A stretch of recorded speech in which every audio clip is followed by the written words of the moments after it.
এই বান্দা এত বড় নাফরমান,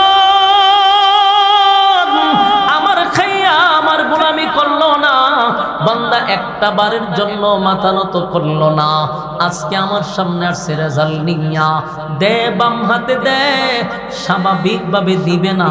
বাম হাতটারে ছুরির মতো ধারালো করবে, বুক বরাবর ছিদ্র করবে, পিছন দিকে টেনে হেঁচড়ে হাতটা বাহির করবে, আমল নামা বাম হাতে দড়ায়া দিবে, কিন্তু চেহারা সামনে, হাত হলো পিছনে। আল্লাহ কয় নাফরমানের গার মস্কাইয়া ভেঙ্গে দে, পিছনে নিয়ে যা, উপায় থাকবে না, উপায় থাকবে না। এই দৃশ্য যারা দেখবে গো, অস্তিত্ব থাকবে ভয়ানক। হাসরের মাঠে মানুষগুলি থাকবে যুবক, কিন্তু বৃদ্ধ হয়ে যাবে। এই দৃশ্য দেখলে মানুষের মধ্যে মানুষ থাকবে না। এমন পরিস্থিতিতে আমল নামা দেওয়ার পরে এরপরে বলবে বান্দারে দেখ তোর আমল নামার রেজাল্ট কি। বান্দা আমল নামা পাইয়া নিজেই বলতে থাকবে, না আমার মালিক আমার উপরে কিন্তু বেইনসাফি করে নেই, আমার মালিক তো ইনসাফের বিচারই করছে, আমার মালিক ইনসাফের বিচার করছে। ভালো করে শুনেন, অপরাধী হইয়া নিজেই আল্লাহর প্রশংসা করে বলবে, না গো আমার প্রতি কোনো বেইনসাফি করে নাই। আল্লাহ রাব্বুল আলামিন কেন এই কথা বলাইব? কারণ ওই মানুষটাও তখন গুণে গুণান্বিত হবে, শিক্ষিত হয়ে যাবে, সে তার রেজাল্ট দেখবে। ছোট্ট একটা আমল করছিল, সেটাও কিন্তু সেদিন দেখানো হবে। ছোট্ট একটা অপরাধ করছে, সেটাও দেখানো হবে। আল্লাহ তার প্রতি কোনো জুলুম করবে না, বেইনসাফিও করবে না। তবে একটা কথা জেনে রাখো, হাসরের মাঠে আমার মালিক হবে ইনসাফের বিচারক, ইনসাফওয়ালা বিচারক। পৃথিবীর যত বেইনসাফি বিচারক আছে রে, সব বিচারক গুলা সেদিন ধরা পড়ে যাবে। একটা বেইনসাফি বিচারক আল্লাহর কাঠগড়ার থেকে বাঁচতে পারবে না। এই ব্রাহ্মণবাড়িয়ার মানুষ দিলের কান লাগায় শুনে, যারা বেইনসাফি বিচার কায়েম করেন, বাজারে হাটে দোকানে পাটে গ্রামে মহল্লায় অনেক সর্দার আছে যাদেরকে মাতব্বর বলা হয়। সালিশ দরবার যারা করে, এখান থেকে নিয়ে হাইকোর্ট পর্যন্ত প্রত্যেক জায়গার বিচারকের মধ্যে ভেজাল আছে না নাই? মানুষের উপরে এত জুলুম, এত জুলুম। 16টা বছর মানুষ ইনসাফের বিচার বাংলার জমিনে পায় নাই। নির্দোষ মানুষটাকে দোষী বানানো হয়েছে, দোষী মানুষটাকে নির্দোষ বানানো হয়েছে। এই যাদের টাকা নাই, সমাজে তাদের কোনো বিচার নাই, যাদের টাকা আছে তাদের বিচার আছে। আমাদের সালিশ দরবারের সাধারণ গ্রামগঞ্জের বিচারক, এদেরকে দিয়া বিচার করাইতে গেলেও টাকা লাগছে। সিগারেটের প্যাকেট পকেটে ঢোকানি লাগছে। কথা শুননা, এই বাউতাবাজি দান্দাবাজি আছে না নাই? 3 দিনের বিচারটারে নিছে, 1 দিনের বিচার, 1 ঘন্টার বিচারটারে 7 দিন ঘুরাইছে। বাস্তব না বাস্তব? পুরো একটা সেন্টিগ্রেড। বিচারক হইল 5 জন, এই 5টা ঘুরাইয়া একসাথে চাখা, একসাথে চলে। বিচার হইলে 2 জন বাঘ হইয়া যাবে, বাঘ হইয়া বোঝা যায় চিরশত্রু।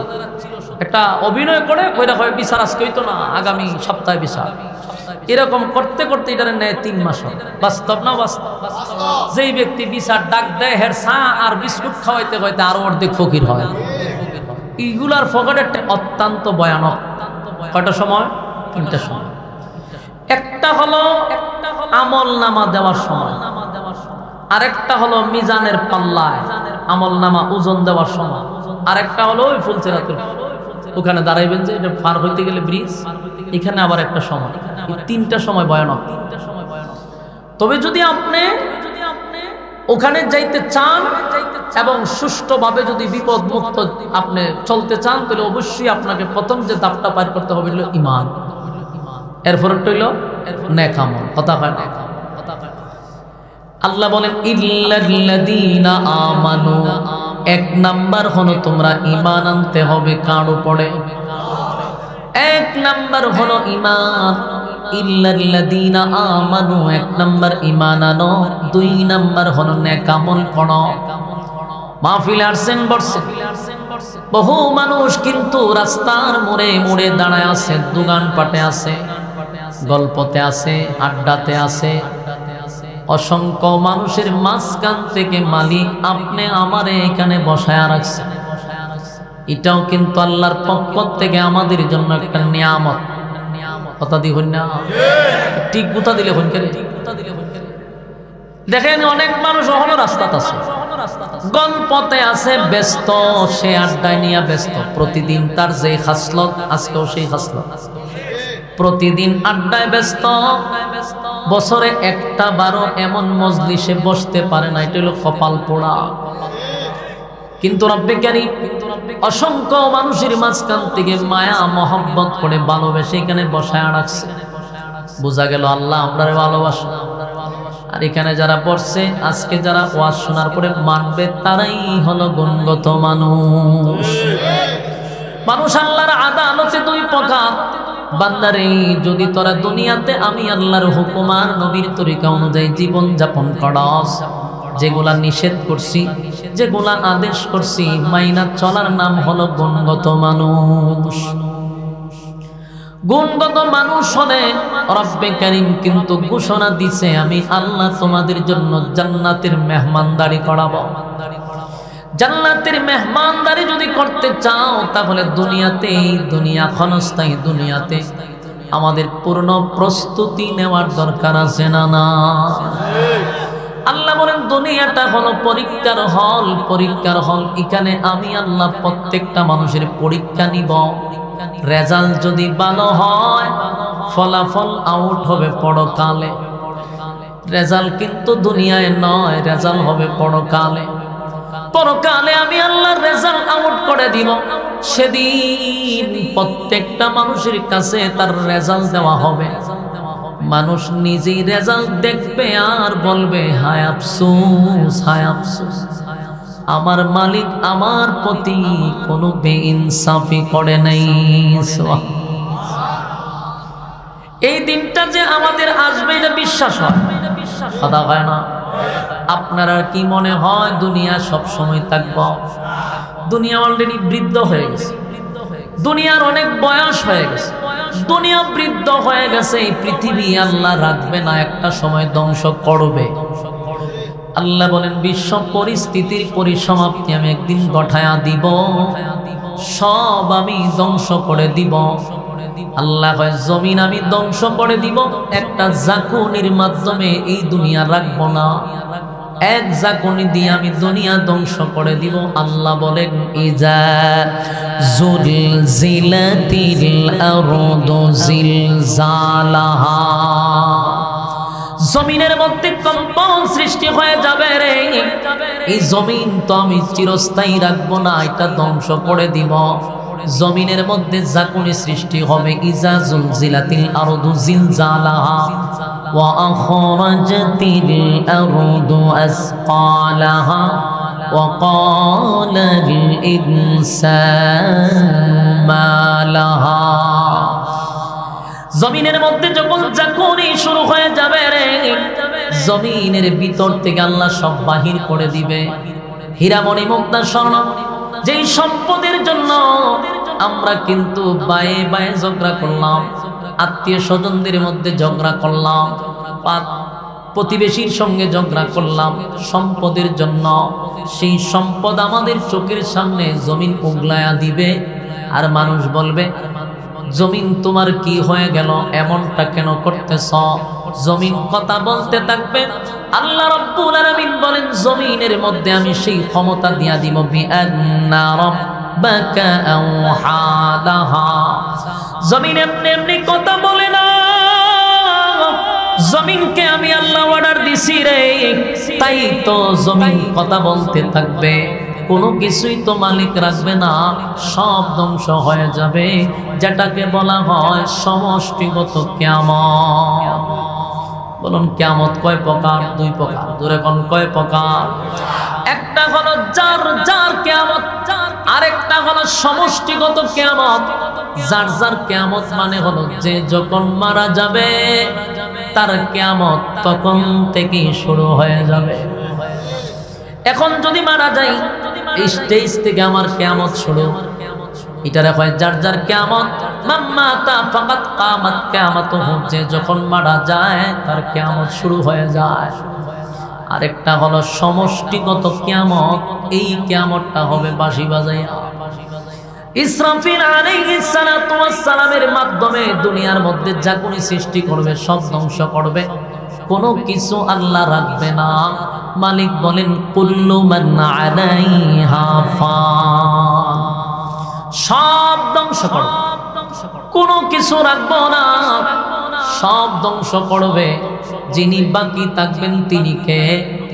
আরো জোরে, ওয়ায়াবকা ওয়াজহু রাব্বিকা যুল জালালি ওয়াল ইকরাম।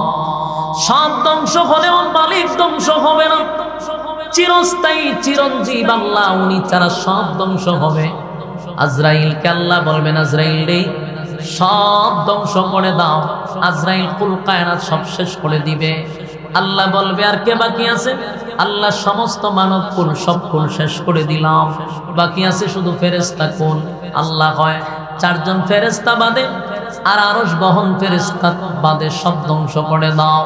সমস্ত কিছু ধ্বংস হয়ে যাবে, সব ফেরেশতা শেষ।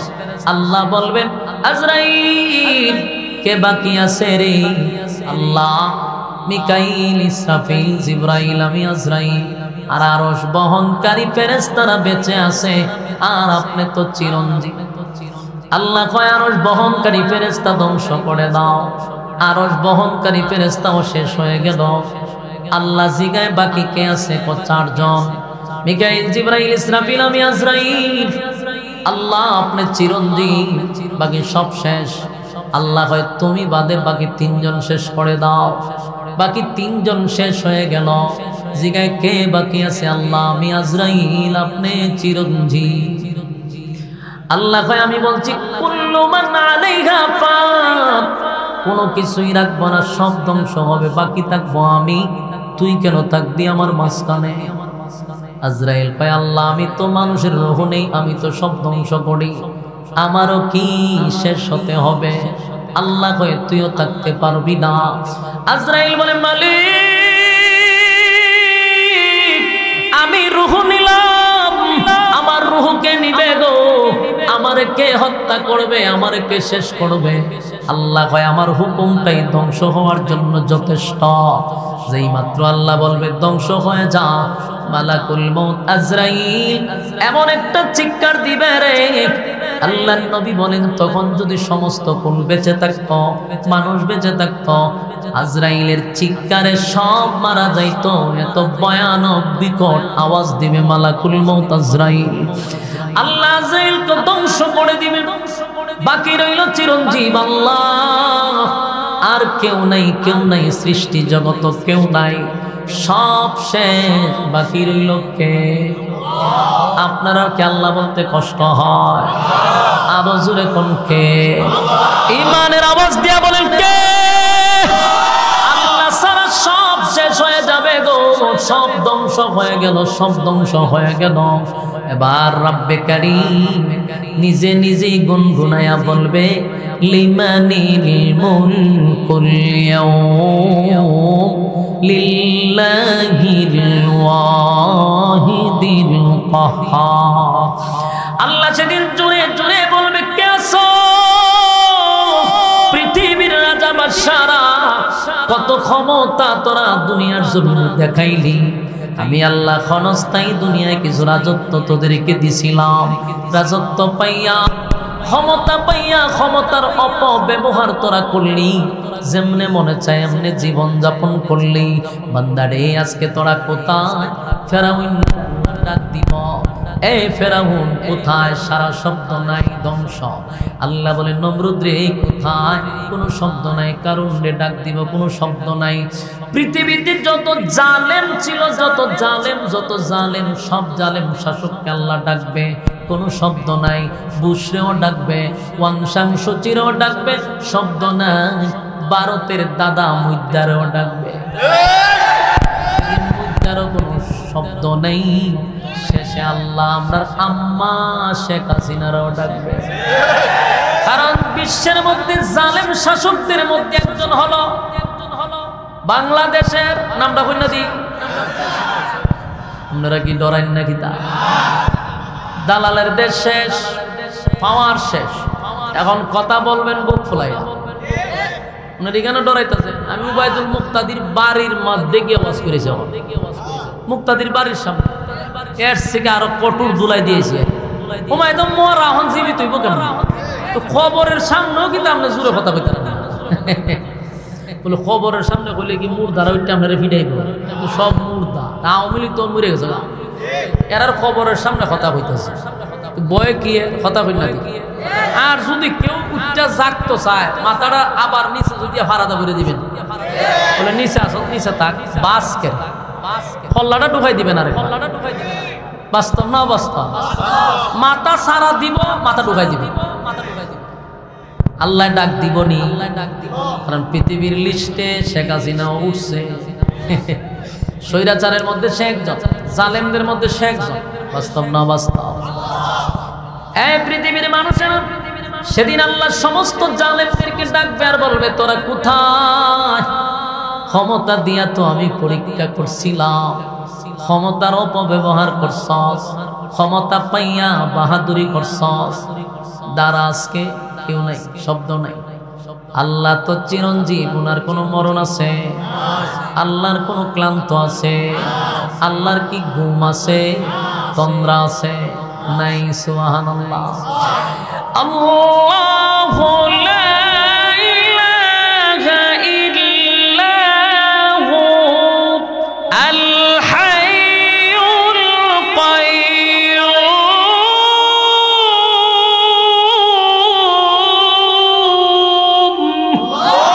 লা তাখুযুহু সিনাতুন ওয়ালা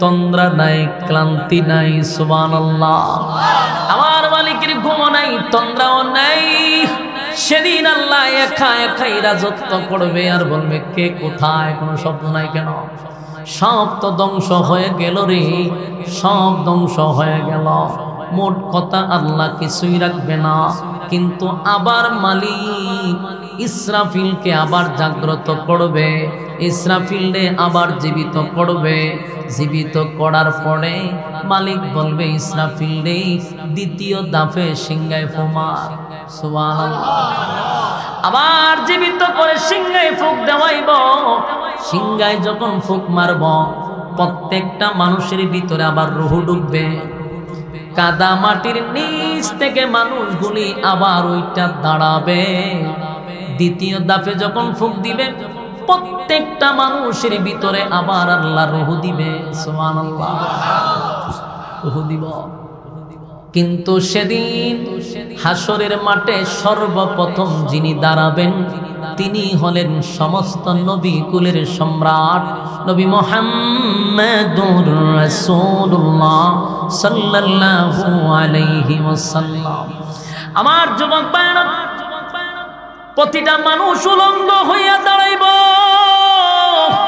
সেদিন মানুষ উলঙ্গ হইয়া দাঁড়াইব কেউ কিন্তু কাপড় পরিধান করে দাঁড়াবে না কিন্তু আমার নবীর উলঙ্গ করে দাঁড় করাবে না আমার নবীর জান্নাতের পোশাক পরিধান কইরা দাঁড় করাইব সুবহানাল্লাহ সর্বপ্রথম যিনি দাঁড় করাবেন জিবরাইলকে আল্লাহ জীবিত করব জিবরাইলের দায়িত্ব দিব আমার বন্ধুরে হাসরের মাঠে সবার আগে উঠাইতে হবে জান্নাতের কাপড় পরিধান করাইয়া জিবরাইল পাগল পাগল হইয়া হাসরের মাঠ আমার নবীরে তালাশ করবে রে নবীরে কোথাও পাওয়া যায় না নবীর রওজা তালাশ করে পায় না একটা পর্যায়ে জিবরাইল পাগল পাগল হইয়া ইসরাফিলের কাছে গিয়া বলবে ইসরাফিল রে কোথায় রে নবীর রওজা তালাশ করে পাই না আগের পৃথিবী আর এখনকার পৃথিবীর মধ্যে বেশ কম কোথায় রাখছি আমারে দায়িত্ব দিছে আল্লাহ নবীরে পাই না ইসরাফিল কয় আমারে জিজ্ঞাসা লাভ নাই মাটিরে জিজ্ঞাসা করো মাটির মধ্যে আমার নবীরে কোথায় রাখছে জিবরাইল মাটিরে বলে মাটিরে বল আমার নবীরে কোথায় রাখছস মাটি ডাক দিয়া বলবে জিবরাইল আমার মধ্যে এমন কম্পন সৃষ্টি হয়েছে রে, ইসরাফিলে যখন বাঁশি বাজাইছে আমার মধ্যে আমি নাই, আমার মধ্যে আমি নাই।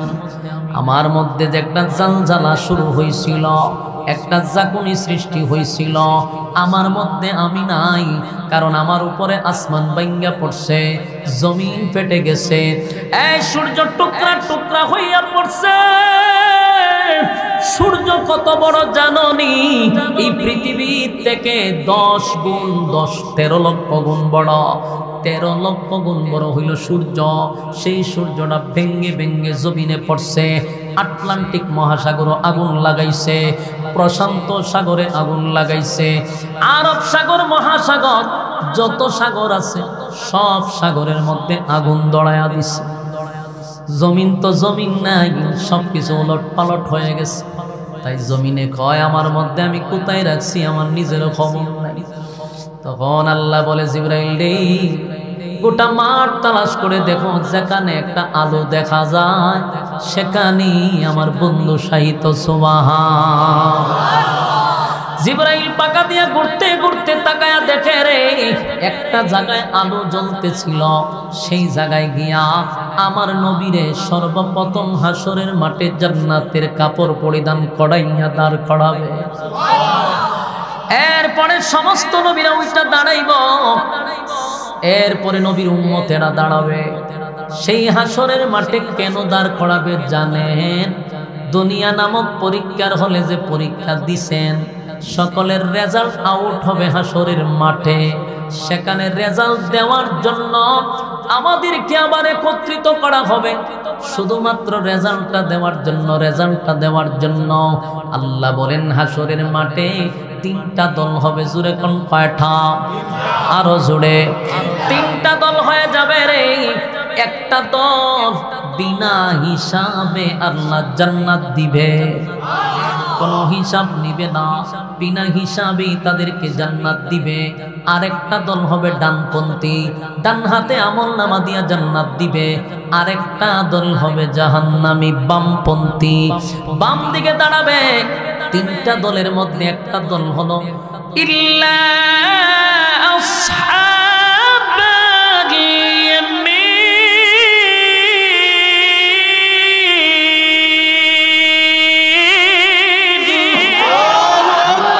আসহাবে ইয়ামিন যারা বিনা হিসাবে জান্নাত, কোনো কথা নাই, এমনিতেই জান্নাত পাইব। আরেকটা দলকে আল্লাহ ডানপন্থী বানাইয়া ডান দিকে আমলনামাটা দিব। আমলনামাটা পাইয়া খুশির কোনো সীমা নাই। আরেকটা দলকে আমার আল্লাহ বাম হাতে আমলনামা দিবে রে। কিন্তু মুসিবতটা হলো বামপন্থীদের অবস্থা খুব খারাপ হবে। আল্লাহর নবী নিজেই বলে 3টা সময় হবে ভয়ানক হাসরের মাঠে। একটা হলো আমলনামা দেওয়ার সময়, নেক আমল ওজন করার সময়। 3 নাম্বার হলো ফুলসিরাতের কিনারায়। 3টা সময় ভয়ানক। এর মধ্যে একটা হলো বামপন্থীরা যখন বাম দিকে আমলনামা নিবে, অস্তিত্ব থাকবে না, ভয়ানক একটা রূপ ধারণ করবে। আল্লাহ বলবেন ফেরেশতারা রে, এই নাফরমানটারে দুনিয়াতে আমি সময় দিলাম, আমি আল্লাহ হায়াত দিছিলাম লম্বা, আমার খাইছে, আমার পড়ছে, আমার জমিনে ফুলাইয়া হাঁটছে, আমি আল্লাহর গোলামি করলো না, আমি আল্লাহর গোলামি করে নাই। এই বান্দা এত বড় নাফরমান, আমার খাইয়া আমার গোলামি করলো না, বান্দা একটা বারের জন্য মাথা নত করলো না। আজকে আমার সামনে আসছে রেজাল্ট নিয়া, দে বাম হাতে দে, স্বাভাবিকভাবে দিবে না, বাম হাতটারে ছুরির মতো ধারালো করবে, বুক বরাবর ছিদ্র করবে, পিছন দিকে টেনে হেঁচড়ে হাতটা বাহির করবে, আমলনামা বাম হাতে দড়ায়া দিবে, কিন্তু চেহারা সামনে, হাত হলো পিছনে। আল্লাহ কয় নাফরমানের গার মস্কাইয়া ভেঙ্গে দে, পিছনে নিয়ে যা, উপায় থাকবে না, উপায় থাকবে না। এই দৃশ্য যারা দেখবে গো, অস্তিত্ব থাকবে ভয়ানক। হাসরের হাসরের মাঠে মানুষগুলি থাকবে, যুবক কিন্তু বৃদ্ধ হয়ে যাবে। এই দৃশ্য দেখলে মানুষের মধ্যে মানুষ থাকবে না। এমন পরিস্থিতিতে আমলনামা দেওয়ার পরে এরপরে বলবে, বান্দারে দেখ তোর আমলনামার রেজাল্ট কি। বান্দা আমলনামা পাইয়া নিজেই বলতে থাকবে, না আমার মালিক আমার উপরে কিন্তু বেইনসাফি করে নেই, আমার মালিক তো ইনসাফের বিচারই করছে, আমার মালিক ইনসাফের বিচার করছে। ভালো করে শুনেন, অপরাধী হইয়া নিজেই আল্লাহর প্রশংসা করে বলবে, না গো আমার প্রতি কোনো বেইনসাফি করে নাই। আল্লাহ রাব্বুল আলামিন কেন এই কথা বলাইব? কারণ ওই মানুষটাও তখন গুণে গুণান্বিত হবে, শিক্ষিত হয়ে যাবে, সে তার রেজাল্ট দেখবে। ছোট্ট একটা আমল করছিল সেটাও কিন্তু সেদিন দেখানো হবে, ছোট্ট একটা অপরাধ করছে সেটাও দেখানো হবে। আল্লাহ তার প্রতি কোনো জুলুম করবে না, বেইনসাফিও করবে না। তবে একটা কথা জেনে রাখো, হাসরের মাঠে আমার মালিক হবে ইনসাফের বিচারক, ইনসাফওয়ালা বিচারক। পৃথিবীর যত বেইনসাফি বিচারক আছে রে, সব বিচারকগুলা সেদিন ধরা পড়ে যাবে। একটা বেইনসাফি বিচারক আল্লাহর কাঠগড়ার থেকে বাঁচতে পারবে না। এই ব্রাহ্মণবাড়িয়ার মানুষ দিলের কান লাগায় শুনে, যারা বেইনসাফি বিচার কায়েম করেন, বাজারে হাটে দোকানে পাটে গ্রামে মহল্লায় অনেক সর্দার আছে যাদেরকে মাতব্বর বলা হয়। সালিশ দরবার যারা করে, এখান থেকে নিয়ে হাইকোর্ট পর্যন্ত প্রত্যেক জায়গার বিচারকের মধ্যে ভেজাল আছে না নাই? মানুষের উপরে এত জুলুম, এত জুলুম। 16টা বছর মানুষ ইনসাফের বিচার বাংলার জমিনে পায় নাই। নির্দোষ মানুষটাকে দোষী বানানো হয়েছে, দোষী মানুষটাকে নির্দোষ বানানো হয়েছে। এই যাদের টাকা নাই, সমাজে তাদের কোনো বিচার নাই, যাদের টাকা আছে তাদের বিচার আছে। আমাদের সালিশ দরবারের সাধারণ গ্রামগঞ্জের বিচারক, এদেরকে দিয়া বিচার করাইতে গেলেও টাকা লাগছে। সিগারেটের প্যাকেট পকেটে ঢোকানি লাগছে। কথা শুনা দিয়ে এই বাউতাবাজি দান্দাবাজি আছে না নাই? 3 দিনের বিচার তারে নিছে, 1 দিনের বিচার 1 ঘন্টার বিচার তারে 7 দিন ঘুরাইছে। বাস্তব না বাস্তব? পুরো একটা সিন্ডিকেট। বিচারক হইল 5 জন, এই 5টা ঘুরাইয়া একসাথে সাখা, একসাথে চলে। বিচার হইলে 2 জন বাঘ হইয়া যাবে, বাঘ হইয়া বোঝা যায় চিরশত্রু।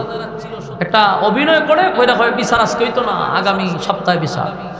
এরকম করতে করতে এটার নেয় 3 মাস। বাস্তব না বাস্তব?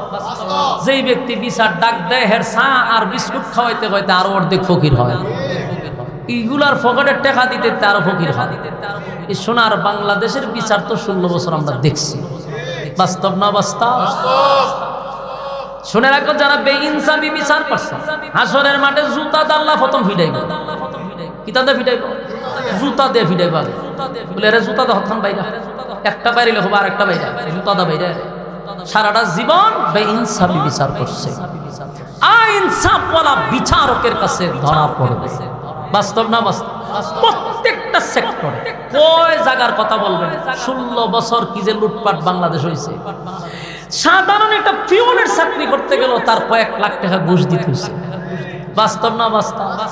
সব জায়গায় টাকা টাকা টাকা, রাস্তায় সাদা, এখানে সাদা, ওখানে সাদা, পুলিশের সাদা, সাদা আর সাদা। পুলিশ একটা বাহিনী বাংলাদেশ, এই গুন্ডা বাহিনীগুলো এদের সরকারের ড্রেস পইরা এরাও কিন্তু সাদাবাজি করছে রাস্তায়।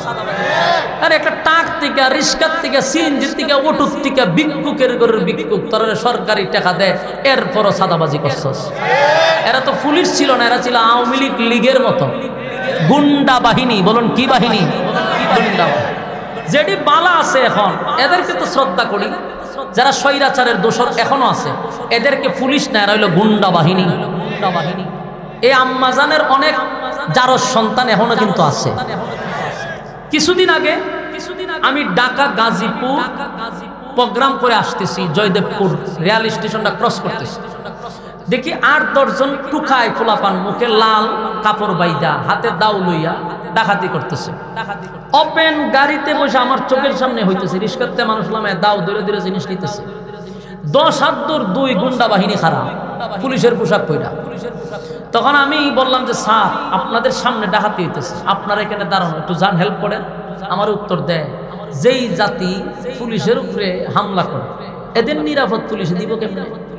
তখন আমি বুঝছি যেটা শেখ হাসিনার অবৈধ সন্তান, এরা অবৈধ সন্তানগুলি এখনো বাংলাদেশে আছে।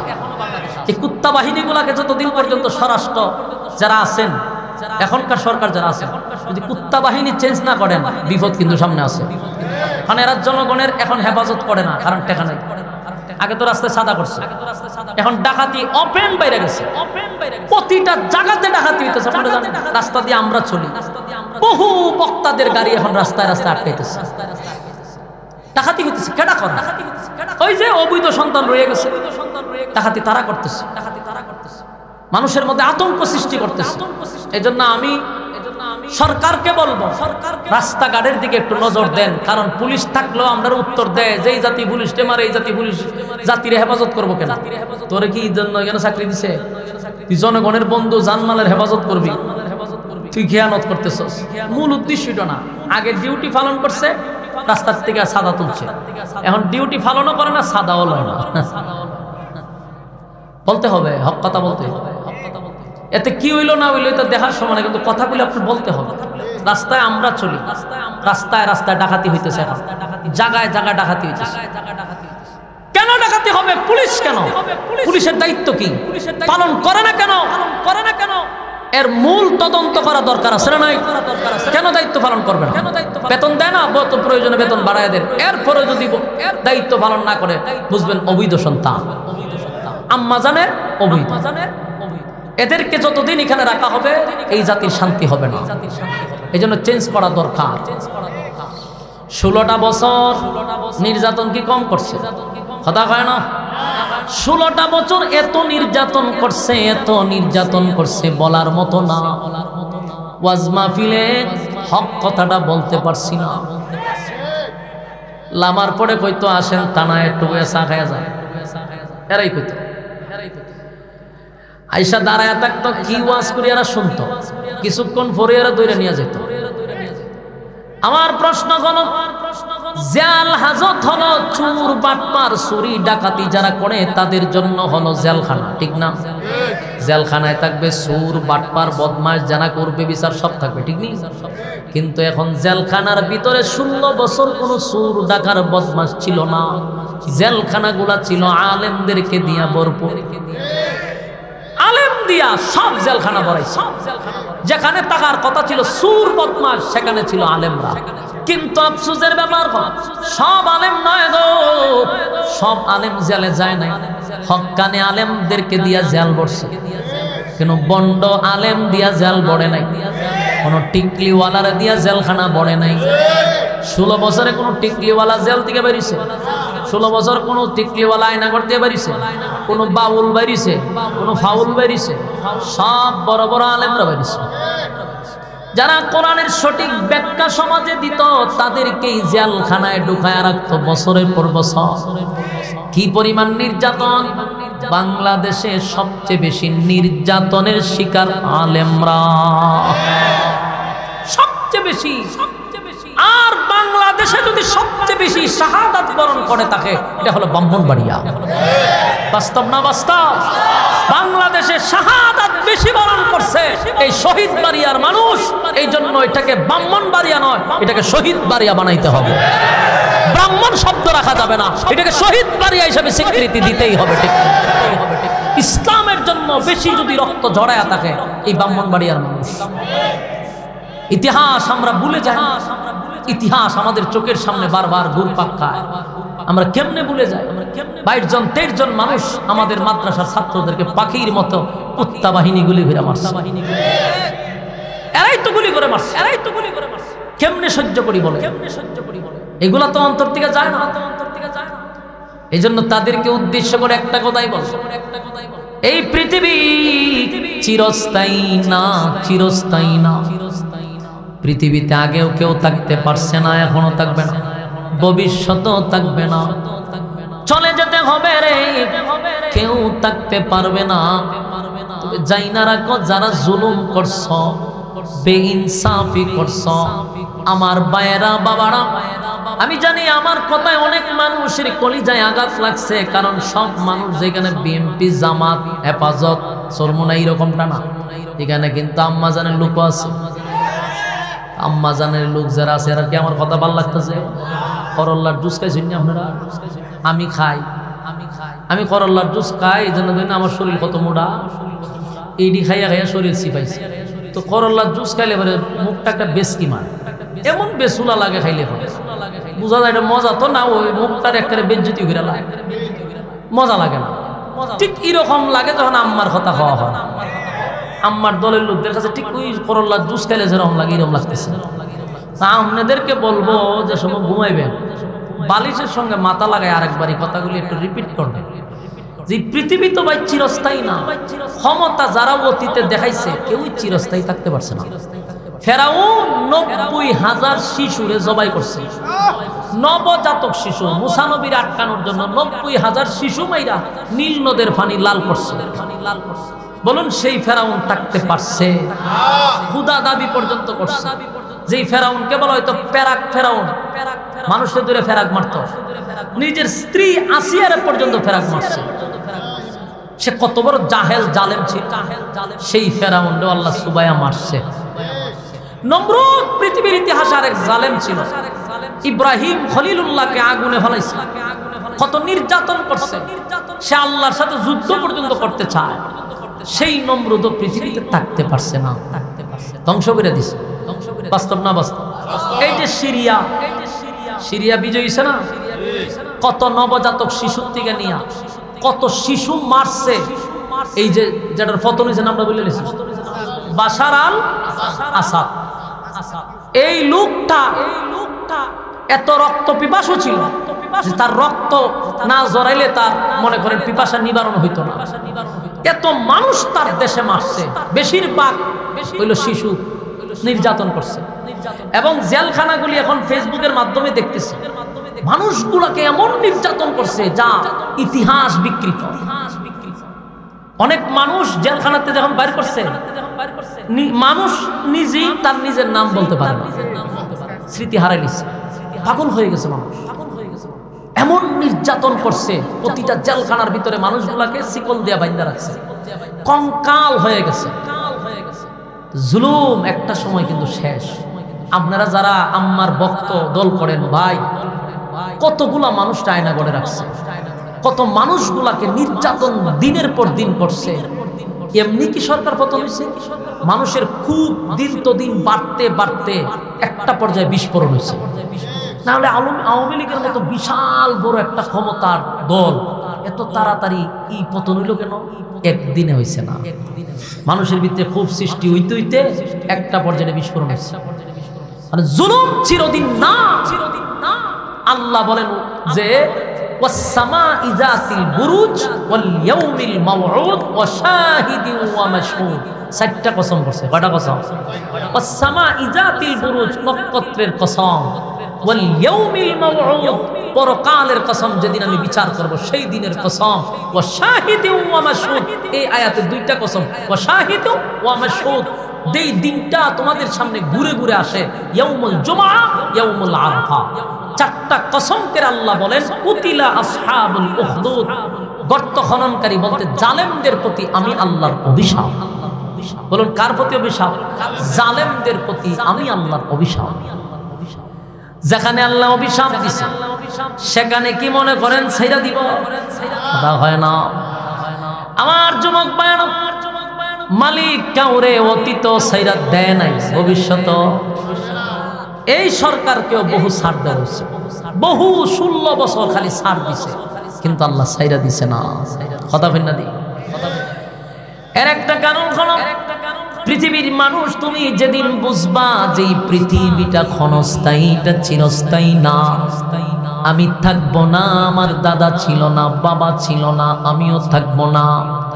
এই কথাটা যখন তোমার মাথায় ঢুকবে তখন তোমার দ্বারা অপরাধ করা সম্ভব হবে না।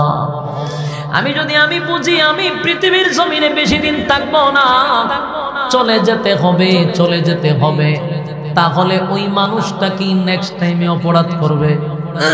কথা বলেন না। কারো যদি মরণের ভয় থাকে অপরাধ করতে পারবে না। যে কথা বলতেছিলাম, আল্লাহ হয় যত অপরাধ করছো সব লইয়া একদিন দাঁড় করাবো। কথা হয় দাঁড়াইবনি, দাঁড় করাবে। সেদিন আল্লাহ হবে ইনসাফের বিচারক, ইনসাফের বিচারক। আল্লাহ ইনসাফওয়ালা বিচারক।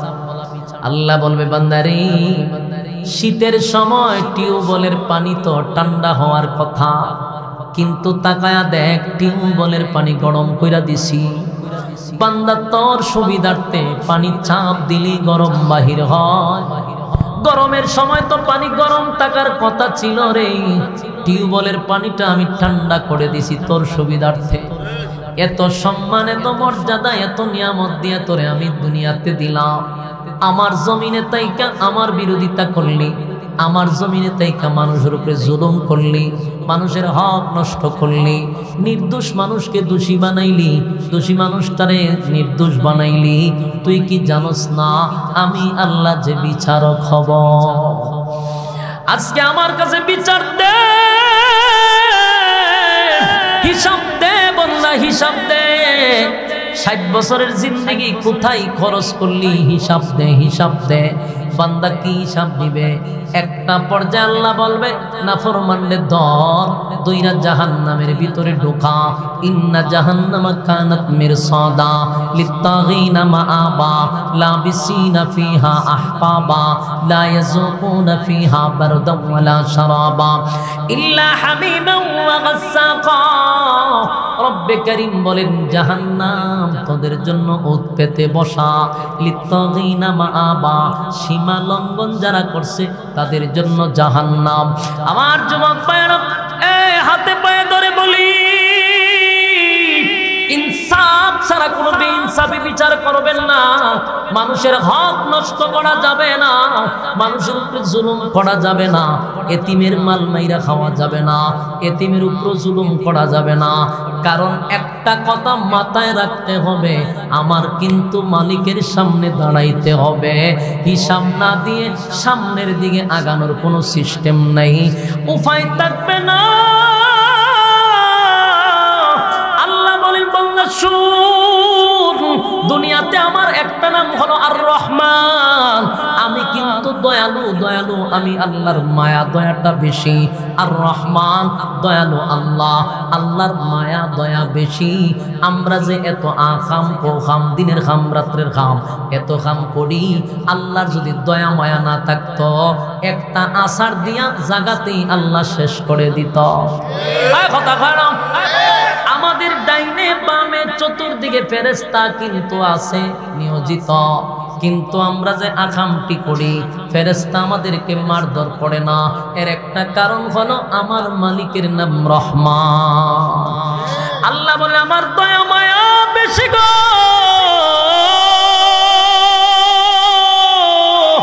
আমার দয়া মায়ায় তোরে মারতে দেয় না রে। তবে যাই না রাখ, দুনিয়াতে আমার নাম রহমান, পরকালে সবার জন্য দয়া মায়া থাকবে না। পরকালে আমার আরেকটা নাম হলো রাহিম। রাহিম শুধু আমার বান্দাদের জন্য যারা দুনিয়াতে আমার হুকুম নবীর তরিকায় জীবন যাপন করছে, নেককার বান্দাদের জন্য আমার মায়া দয়ার কোনো অভাব থাকবে না। কিন্তু নাফরমানের জন্য আল্লাহ বলবেন কাহার রূপ ধারণ করবে। সেদিন আল্লাহর কোনো মায়া দয়া থাকবে না, অস্তিত্ব থাকবে না। এমন কি আশ্চর্য হবেন, আল্লাহ কতটুকু রাগান্বিত থাকবে। আমার যুবক ভাইয়েরা দিলের কান লাগায় শুনে, মালিক কতটা রাগান্বিত হবে গো। আদম নবীর থেকে নিয়ে ঈসা রূহুল্লাহ পর্যন্ত কোন নবীদের কোনো গুনাহ নাই। আমাদের আকীদা হলো নবীরা নিষ্পাপ, নবীরা নিষ্পাপ, কোনো গুনাহ নাই, কোনো গুনাহ নাই। নিষ্পাপ নবীরা হাসরের মাঠে আল্লাহর সামনে দাঁড়ায় কথা বলতে পারে না, সাহস পায় না, ভয়ে তরতর করে কাঁপতেছে। আদম নবীর থেকে নিয়ে এই ঈসা রূহুল্লাহ সমস্ত নবীরা বলবে ইয়া রাব্বি নাফসি নাফসি নাফসি নাফসি। সব নবীরা বলবে আল্লাহ আমার কি উপায় হবে গো। কেন বলবে জানেন? সেদিন আল্লাহর রাগ থাকবে বেশি, তর্জন গর্জন করবে।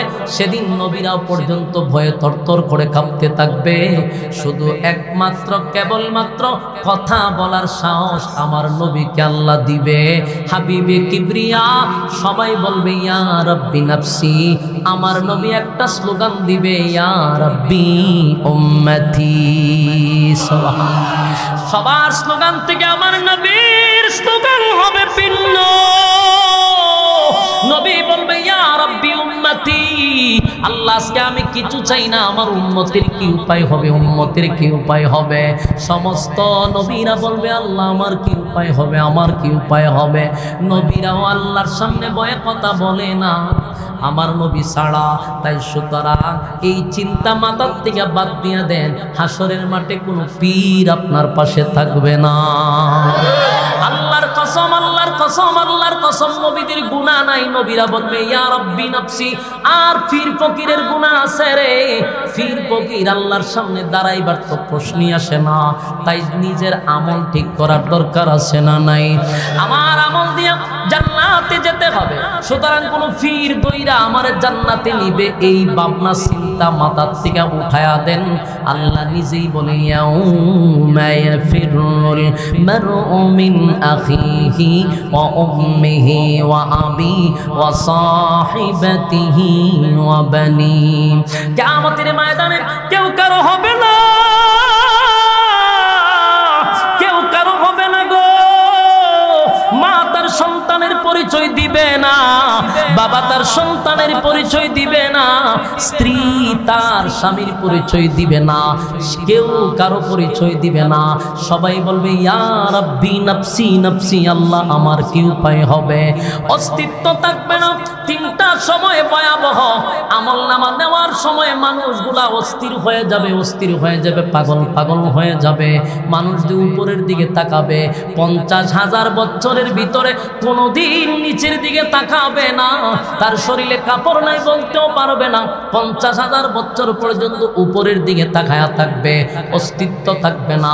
যুবক ভাইরা আমার, তাই আপনাদের হাতে পায়ে ধরে বলি আমার যুবক ভাইরা, ইনসাফ ইনসাফ কায়েম করেন, ইনসাফ কায়েম করেন। বেইনসাফি করা যাবে না, মানুষের উপরে জুলুম করা যাবে না। বারবার বলি আমার আল্লাহ কিন্তু হাসরের মাঠে ইনসাফওয়ালা বিচারক হবে। যদি ইনসাফওয়ালা বিচারক হন তাহলে ডান হাতে আমলনামা পাবেন গো। ডান হাতে আমলনামা যারা পাবে আনন্দের কোনো সীমা নাই, আনন্দের কোনো সীমা নাই। আল্লাহ বলেন 1 নাম্বার সুসংবাদ হলো বান্দারে আর কোনোদিন মরবি না। সুবহানাল্লাহ কি বাড়িতে গিয়া 1 নাম্বার কি মরবি না। দুনিয়াতে মানুষ মরতে চায় না, মরতে চায় না। আল্লাহ কয় আফসোস দুনিয়ায় পড়া হবে না, প্রত্যেকটা মানুষ মরতে হবে, মরতে হবে। জান্নাতে 1 নাম্বার ঘোষণা হলো আর কোনোদিন মরবি না, মরবি না। 1 নাম্বার ঘোষণা। 2 নাম্বার হলো দুনিয়াতে কেউ বৃদ্ধ হতে চায় না। আল্লাহ কয় জান্নাতে বৃদ্ধ হবি না। 32 বছরের যুবক বানায়া দিব, আর কোনোদিন বয়স 33 হবে না। যুবক ভাইরা আমার, তখন এই কথার উপরে আমল করতে হবে। জান্নাতের ভিতরে আল্লাহ সব আফসোস পুরা করবে। দুনিয়া আফসোস পুরা হওয়ার জায়গা না, জান্নাত আফসোস পুরা হওয়ার জায়গা। কারা কারা জান্নাতে যেতে চান 2টা হাত তুল্লা দেখায়া দেই। লিল্লাহে তাকবীর, লিল্লাহে তাকবীর। আল্লাহ সবাইকে আমাদের উপর যেই কথাগুলি বলছি বলনেওয়ালা, যেই কথা শুনছেন শুননেওয়ালা, উভয়কে সহি সহি আমল করার তৌফিক দান করে। সকলে বলে আমিন। আলহামদুলিল্লাহ। আপনাদের উপস্থিতি যেমনই হোক, কিন্তু মৌমাছির মতো আপনারা বসা। আমি জানি আরো করলে আরো বসবেন, কিন্তু আমারও তো একটা সীমাবদ্ধ আছে। আমার আগামীকালকে আবার ধরতে হবে। প্রতিদিন আপনারা বসেন না, কিন্তু আমার প্রতিদিন কথা হইতে হয়। এই জন্য আমি যথেষ্ট সময় আপনাদের উপস্থিতির কারণে দেওয়ার চেষ্টা করছি। আল্লাহ রাব্বুল আলামিন কথাগুলির উপরে যেন আমল করার তৌফিক দান করে। এই